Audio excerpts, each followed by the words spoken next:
इस वीडियो को स्किप मत करना दोस्त, क्योंकि आज हम बात करने वाले हैं एक ऐसे विटामिन की जो एक मेडिसिन भी है और एक पॉइजन भी है। उसका नाम है विटामिन B3, जिसे हम लोग नियासिन भी कहते हैं। लेकिन गलत डोज में ये स्किन को जला भी सकता है, शुगर को बिगाड़ भी सकता है और लीवर को परमानेंटली डैमेज भी कर सकता है। और हाँ, इसकी डिफिशियंसी से एक डिजीज भी होती है जिसका नाम है पेलेग्रा, जिसमें स्किन, पेट और दिमाग तीनों फेल होने लगते हैं। तो वीडियो शुरू करते हैं उससे पहले देखिए this video proudly sponsored by रामुक्तिमा। सबसे पहले हम बात करेंगे नियासिन यानी कि विटामिन B3 का एक शॉर्ट इनको देख लेते हैं। एक जो नियासिन होता है ना, एक वाटर सोलुबल विटामिन होता है, यानी जो विटामिन B3 होता है ये वाटर सोलुबल विटामिन होता है। और ये जो होता है ना, बॉडी में NAD एंड NADP बनाता है। NAD जो होता है ना, निकोटियामाइड एडेनिन डाइन्यूक्लियोटाइड, मतलब कि NAD इसको बोलते हैं, जिसका जो पूरा नाम होगा ये।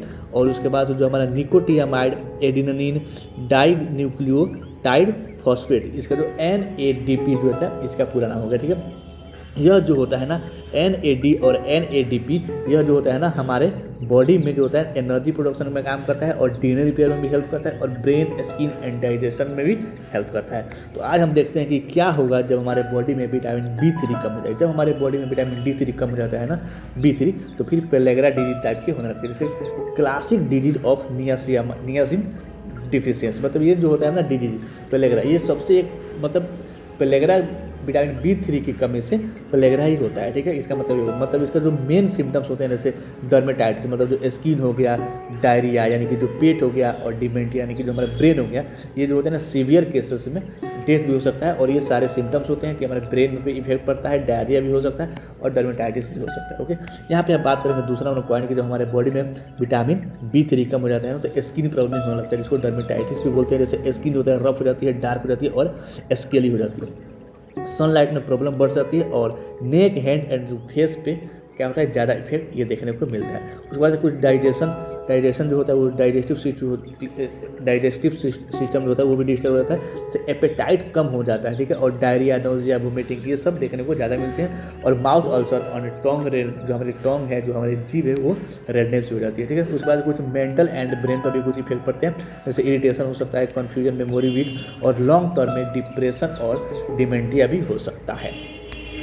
अब यहाँ पे फिफ्थ पॉइंट है कि एनर्जी जो होती है वो लो हो जाती है। जैसे नियासिन जो होगा कम होगा तो हमारे बॉडी में NAD जो होगा वो कम होगा, और NAD कम होगा तो ATP कम बनेगा। मतलब यहाँ पे देख ही लीजिए आप, जैसे NAD जो होता है और NADP होता है क्या करता है, एनर्जी प्रोडक्शन में भी हेल्प करता है, DNA रिपेयर में भी हेल्प करता है और ब्रेन, स्किन एंड डाइजेशन के लिए भी हेल्प करता है। तो अगर नियासिन कम होगा तो NAD भी कम होगा, जब NAD कम होगा तो ATP भी कम बनेगा, ATP भी कम होगा, इसका मतलब है कि कॉन्स्टेंट थकान होने लगेगी, वीकनेस लगेगा और बॉडी जो होता है काम करने में स्लो हो जाएगी, मन नहीं लगेगा। ओके, उस बाद से हम बात करें कुछ एल्कोहलिक्स में रिस्क, जो ऐसे लोग होते हैं जो एल्कोहलिक होते हैं, मतलब ज़्यादा शराब पीते हैं, तो नियासिन जो होता है ना एब्जॉर्प्शन कम करता है। ठीक है, जो अल्कोहल होता है ना क्या करता है, नियासिन के एब्जॉर्प्शन को कम करता है और लीवर में स्टोरेज जो होती है वो डिस्टर्ब होने लगती है, स्टार्ट होने लगता है। ठीक है, उसके बाद से इसीलिए जो क्रोनिक एल्कोहलिक यूजर में क्या होता है, डेफिशिएंसी होता है विटामिन B3 का। ओके, अब यहाँ बात करेंगे 7th पॉइंट की, जो पुअर इम्यूनिटी हो जाती है, जैसे फ्रीक्वेंट इन्फेक्शन होने लगता है, वुंड हीलिंग जो होती है वो स्लो हो जाती है और बॉडी का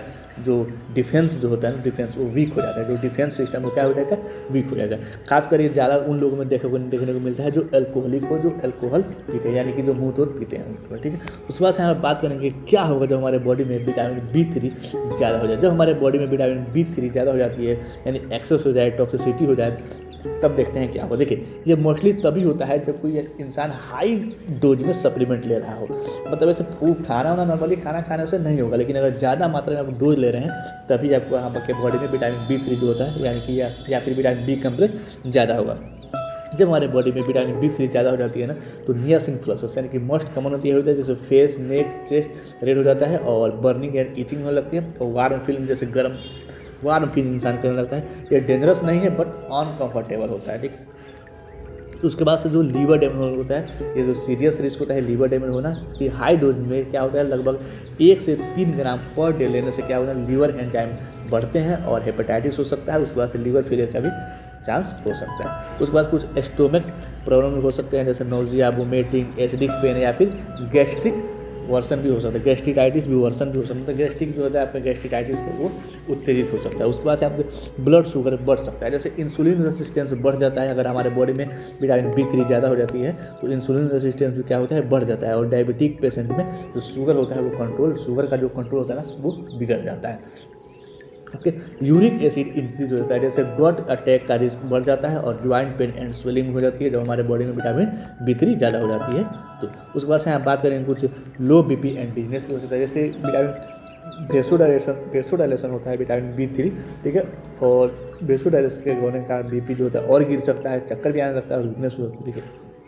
विटामिन B3 जो होता है ना वेसोडाइलेशन होता है, ठीक है। और अगर उसमें आप BP की भी दवा लेने लेंगे फिर और आपकी जो BP जो होता है वैसे वेसोडाइलेशन होता है, मतलब हाइपरटेंशन में यूज किया जाता है। और ऊपर से आप वो नियासिनामाइड में ले लिए तो और ये आपके BP लो हो जाती है, ठीक है। आगे देखेंगे, जैसे यहाँ पे देखेंगे उसके बाद से आई प्रॉब्लम भी होने लगता है, जैसे बर्निंग रीजन होने लगता है और मैकुलर एडेमा होने लगता है। ये वेरी हाई डोज में ले होता है क्या चीज़, मैकुलर एडेमा। उसके बाद से कुछ ड्रग इंटेक्शन भी होते हैं, जैसे नियासिन अगर लिया जाए ना तो अगर नियासिन अगर आप ले रहे हैं या लिया जाए तो साथ में स्टेटिन या फिर BP की दवा लेना से मतलब बहुत इंटेक्शन हो सकता है। जैसे अगर स्टेटिन ड्रग ले रहे हैं, नियासिन ले रहे हैं, अगर ठीक है, अगर नियासिन अगर लिया जाए तो साथ में स्टेटिन BP की दवा ना लिया जाए, क्योंकि क्या होगा मसल जो होगा वो डैमेज हो सकता है। और अगर BP की दवा ले रहे हैं नियासिन के साथ तो हाइपोटेंशन का भी रिस्क हो सकता है। ओके, एक तो कुछ सेफ नॉलेज होता है, जैसे नॉर्मल रिक्वायरमेंट इसकी होती है मेल में लगभग 16 mg पर डे होती है, फीमेल में क्या होता है 14 mg पर डे होता है। और फूड से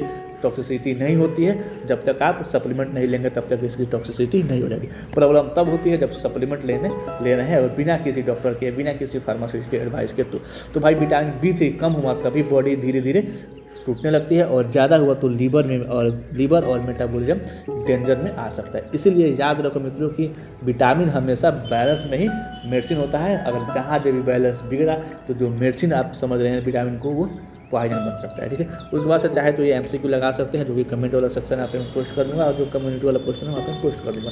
अगर आपको कहीं लगा हो कि नहीं यहाँ पे कुछ गलत इन्फॉर्मेशन दिया गया है तो आप कमेंट करके बता सकते हैं कि हाँ यहाँ पे गलत इन्फॉर्मेशन दिया गया है। मिलते हैं कल एक नए टर्म, नए टॉपिक और नए वीडियो के साथ, तब तक के लिए थैंक्स फॉर वॉचिंग दिस।